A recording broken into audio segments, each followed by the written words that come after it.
Welcome to Indian fight junkie. अंग्रेजी में एक कहावत है कि गिरते हैं शहसवार ही मैदान जंग में। आप कहेंगे भाई ये तो उर्दू की कहावत हो गई, तो मैं कहूँगा भाई बात तो सही है। सोचा तो इंग्लिश की थी पर बोल मैं हिंदी उर्दू की गया। अंग्रेजी में कहावत यह है दोस्त कि if you are not cheating you are not trying. तो हम आज एक ऐसे ही चीटर की नई फाइट आने वाली है उसके बारे में बात करेंगे। पर उससे पहले जान लीजिए कि ये एपिसोड जो है UFC फाइट नाइट जो 25 जुलाई को होने वाली है उसका है। ये इंडिया में 4:30 बजे के आसपास से आएगी। पर जो जिस फाइट के बारे में बात करने वाला हूँ काफ़ी लेट आएगी, है ना। और एक बात और इम्पॉर्टेंट है कि भाई आगे बढ़ने से पहले सब्सक्राइब करके बेल आइकन पर क्लिक कर दीजिए, है ना। इससे आपका कुछ नहीं जाएगा पर मुझे थोड़ा बहुत कुछ मिल जाएगा, ठीक है। और ध्यान रखिए इस पूरे एपिसोड के दौरान कहीं भी बीच में कोई क्वेश्चन आता है तो कमेंट सेक्शन में लिखिए, मैं हर कमेंट का जवाब देता हूँ, ठीक है। तो चलिए चलते हैं कोरी सैंडहेगन वर्सेस टीजे दिलासॉ, या फिर टीजे दिलासॉ वर्सेस कोरी सैंडहेगन। इस फाइट के बारे में बात करने से पहले आप सभी के दिमाग में ये होगा कि टीजे पे 2 साल का बैन लगा था और बैन चीटिंग के लिए लगा था। क्या चीटिंग कर रहे थे? टीजे दिलासॉ ईपीओ पीईडी ले रहे थे, परफॉर्मेंस एनहांसिंग ड्रग। अब पीईडी देखिए, पीईडी स्किल्स नहीं बढ़ाती है। आप में जो स्किल्स हैं, बात चाहे वो ताइक्वांडो की हो, चाहे जूडो की हो, जुजित्सु की हो, स्ट्राइकिंग की हो, प्योर बॉक्सिंग की हो, किक बॉक्सिंग की हो, ये स्किल्स थोड़ी ना ला देगा पीईडी, बट आपका स्टेमिना थोड़ा बढ़ा देता है। स्टेमिना बहुत इंपॉर्टेंट है।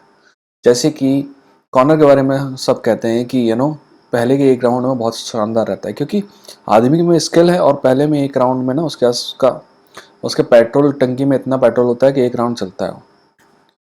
और मान लीजिए कि उसको परफॉर्मेंस एनहांसिंग ड्रग्स दे दिया जाए तो वो जो टंकी है ना उसका साइज डबल हो जाए। ये काम करता है पीईटी। इसी के लिए टीजे को पकड़ा गया था।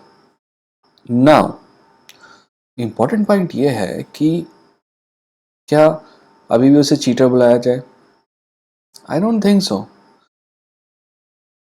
अंग्रेजी में एक और कहावत है, if somebody has done the crime he has to do the time. Right, उसने क्राइम किया, उसकी सजा उसे मिली। मेरे हिसाब से बात वहीं खत्म होनी चाहिए।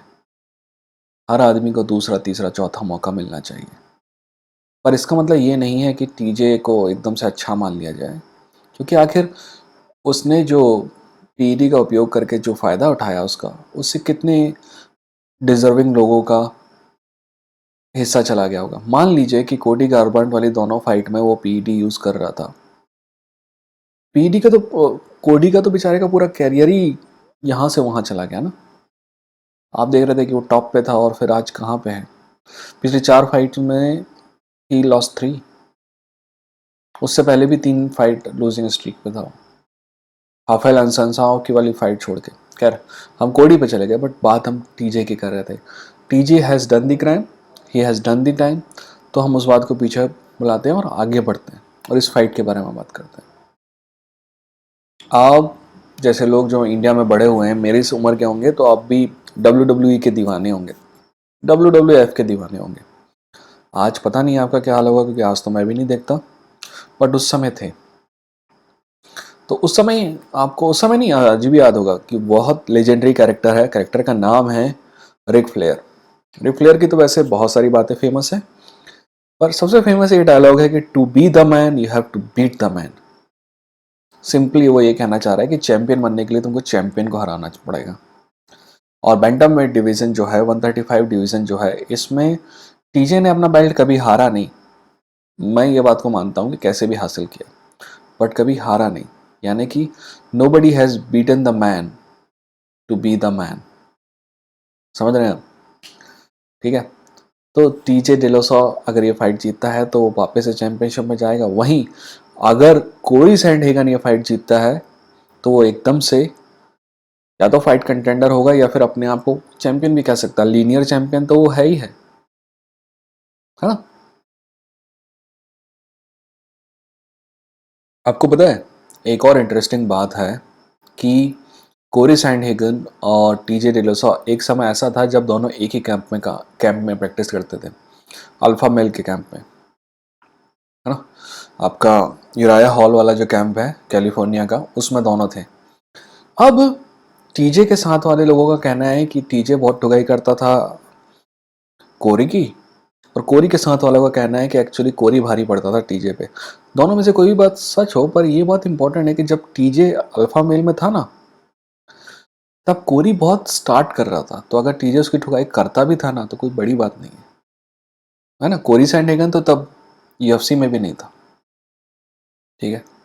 वहीं अगर ये बात सच है कि उतना नया होने के बावजूद अगर वो टीजे पे भारी भारी पड़ता था, that's a good thing for Corey, है ना। अल्फा मेल से जुड़ी एक और इम्पोर्टेंट बात है कि अल्फा मेल में एक कोच लाया गया जिसका नाम था डेन लडविक। डेन लडविक पहले वैसे फाइटर भी था, ड्यूइंग जो है स्ट्राइकिंग कोच था। टीजे से उसकी इतनी अच्छी दोस्ती हो गई कि ये दोनों अल्फा मेल छोड़ के बाहर चले गए। अभी भी टीजे का कोच डेन लडविक ही है। पर यह बात इंपॉर्टेंट ये है कि डेन लडविक स्ट्राइकिंग कोच था। टीजे जो है डेन लडविक के मिलने से पहले रेसलिंग बेस्ड एमएमए फाइटर था। उसके बाद इसकी जितनी भी फाइट है आप देखोगे ज़्यादातर स्ट्राइकिंग है। ये बहुत इंपॉर्टेंट इसलिए है कि अगर टीजे दिलासा को ये फाइट जीतनी है तो उसको मिक्स करनी पड़ेगी अपनी रेसलिंग, पुरानी जो रेसलिंग है, क्योंकि कोरी सैंडहेगन स्ट्राइकिंग में बहुत शानदार है। अब अगर कोरी को फाइट जीतनी है तो उसको अपना जो टेक डाउन डिफेंस है वो तो बेहतर करना ही पड़ेगा, पर अगर गलती से ग्राउंड में चले गए तो ग्राउंड गेम भी ठीक रखना पड़ेगा। पर टीजे आपका कोरी जिस कैंप से आता है उसमें डोरिनियो बर्न्स जैसे खिलाड़ी हैं, तो मेरे ख्याल से उसका जीजीसी तो अब बेहतर हो ही गया होगा, है ना। तो अगर ग्राउंड में आता है तो ग्राउंड गेम अच्छा रखना पड़ेगा, पर कोशिश करना पड़ेगा कि फाइट स्ट्राइकिंग डिस्टेंस पे ही रहे, है ना। एक अच्छी बात टीजे के लिए ये है कि टीजे हार नहीं मानता है लड़का। पहले राउंड में भी अगर स्ट्राइक डाउन कर दोगे आप तो ही विल कम बैक। वहीं कोरी के लिए अच्छी बात है कि कोरी डायनामिक स्ट्राइकर है, सिर्फ हाथ पे विश्वास नहीं रखता है, किक्स, नीज, बाकी सब भी बहुत शानदार है। और कोई डायनेमिक स्ट्राइकिंग का एग्जांपल आपको बहुत सारे हैं, पर यूराया हॉल आपको याद होगा, यानी वंडर बॉय, ठीक है। ऐसे कई स्ट्राइकर हैं जो डायनेमिक हैं। आप इनके सिर्फ हाथों पे ध्यान देंगे ना तो इनके लात आपको निपटा के निकल लेंगे और पता भी नहीं चलेगा, ठीक है। अब मैं क्या सोचता हूँ कि इस फाइट में कौन जीतेगा। पहली बात तो मेरे सोचने से किसी बात को कोई फर्क पड़ता नहीं और ना ही पड़ना चाहिए, पर मेरा मानना है कि कोरी का पड़ला भारी है। इसलिए नहीं कि वो टीजे से बेहतर फाइटर है, मैं नहीं मानता, क्योंकि जब टीजे गया था ना तब तब वाला टीजे अगर आज भी जिंदा है तो कोरी सैंडहेगन को वो हरा देगा। पर मेरा मानना है कि 2 साल बहुत होता है। और या अगर आपने मीशा टेट वाला वीडियो देखा हो ना, तो वो वीडियो अगर ना देखा हो तो फिर से जाके देखिए। उसमें मैंने बताया कि ये जो टीनो फाइट होती है ना, ये यूएफसी में नहीं होती थी पर मीशा टेट को मिली। टीनो फाइट ज़रूरी होती है। आप 2 साल की जंग लगी है आप में, आप कितने भी अच्छे खिलाड़ी हो, आप वापस उसी फॉर्म में नहीं आ सकते।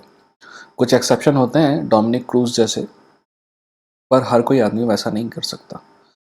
सिर्फ इस वजह से मैं मानता हूँ कि कोरी का पड़ला थोड़ा भारी है, और इतना भी भारी नहीं है। इट्स अ 55-45 फाइट कोरी सैंडहेगन के पक्ष में, और कोरी अगर ये जीतता है तो he is a number 1 contender, no doubt, ठीक है। जाने से पहले सब्सक्राइब करिए, लाइक करिए, हो सके तो शेयर कीजिए, और अगर शेयर करते हैं तो मुझसे शेयर ज़रूर कीजिए, है ना। कहीं और शेयर करते हैं तो कमेंट सेक्शन में बताइए कि आपने शेयर किया। इसके अलावा एक और बात कि अगर आपको लगता है ना कि कोई भी बात आपके दिमाग में हो, उसका आपको जवाब चाहिए, तो कमेंट सेक्शन में लिखिए, मैं करूँगा उसको, है ना। कोई भी बात हो कोशिश करूँगा उस पर वीडियो बनाऊँ, या फिर नहीं भी बना पाऊँगा तो वहीं पे जवाब दूँगा आपको, ठीक है, जो भी आपके दिमाग में है। वैसे जाने से पहले एक बात और बोल दूँ, एक भाई साहब हैं जिन्होंने कॉर्नर वाले वीडियो पे वो किया कि बहुत पता है तेरे को कॉर्नर के बारे में, बहन डैश डैश डैश। मैं आपको हर वीडियो में बोलता हूँ ना कि भाई गाली देना हो तो गाली दीजिए, आज़ाद मुल्क है, ठीक है। गाली देने में कोई बुराई नहीं है, इसीलिए वो कमेंट मैंने वहीं रखा, उसको हटाया नहीं है, ठीक है। पर एक बात है कि मेरा मानना है कि अगर आप गाली दे रहे हो ना, गाली देखो, आप जब तक चूतिया बोल रहे हो ना, बेवकूफ़ बोल रहे हो, दैट्स ऑल्सो अ गाली, बट वो किसी को अफेंड नहीं करती है। बट जब माँ बहन की गाली देते हो ना तो वो अफेंड होती है।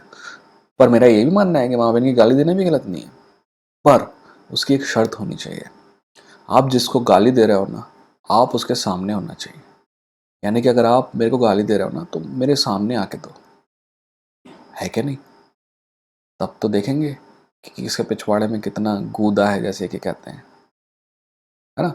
दूर से कमेंट सेक्शन में टाइपराइटर में सभी धनुष बाण बनते हैं, सामने आओ और फिर गाली दो।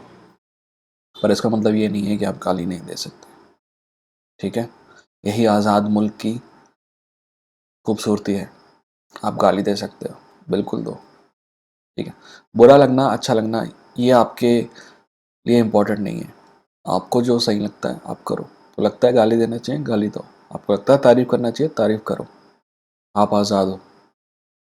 बड़ी हिम्मत है तो सामने आके गाली देना, है ना। नीचे आप बेवकूफ़ बोलो, चूतिया बोलो, कोई प्रॉब्लम नहीं है, ठीक है।